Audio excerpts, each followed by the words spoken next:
പ്രിയപ്പെട്ടവരെ, കോഴിക്കോട് വന്നു കഴിഞ്ഞാൽ കഴിക്കേണ്ടത് എന്താണെന്ന് ചോദിച്ചാൽ നിങ്ങളെല്ലാവരും പറയും ബിരിയാണിയാണ് കഴിക്കേണ്ടതെന്ന് പറയും. ഒരുപാട് ഓപ്ഷൻസ് ഉണ്ടാവാം. പക്ഷെ റഹ്മത്തിലെ ബിരിയാണിയാണ് മസ്റ്റ് ട്രൈ എന്ന് പലരും പറഞ്ഞു കേട്ടിട്ടുണ്ട്. അങ്ങനെ റഹ്മത്തിലെ ബിരിയാണി കഴിക്കാനുള്ള ഓട്ടത്തിലാണ്. കാറ് പാർക്ക് ചെയ്തതിന് ശേഷം അവരുടെ തന്നെ ഓട്ടോയിൽ കയറി റഹ്മത്ത് റെസ്റ്റോറൻറ്റിലേക്ക് പുറപ്പെട്ടു.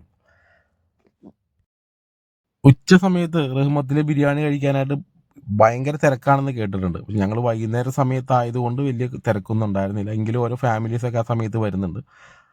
കുഞ്ഞൂസും അപ്പൂസൊക്കെ പ്ലേറ്റൊക്കെ റെഡിയാക്കി ഇങ്ങനെ കാത്തിരിക്കുകയാണ്. അങ്ങനെ ഒടുവിൽ കാത്തിരുന്ന മുതലെത്തി ബീഫ് ബിരിയാണി, റഹ്മത്തിലെ ബീഫ് ബിരിയാണി.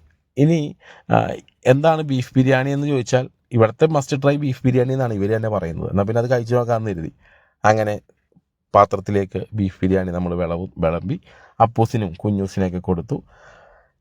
മാഞ്ഞാലി ബിരിയാണിയൊക്കെ ഒരുപാട് നമ്മൾ ബിരിയാണി എറണാകുളത്തൊക്കെ പലതരത്തിലുള്ള ബിരിയാണിയൊക്കെ കഴിക്കുന്നതുകൊണ്ട് തന്നെ അങ്ങനെ ഒരു അഭിപ്രായം പറയാനൊന്നും എനിക്കറിയില്ല.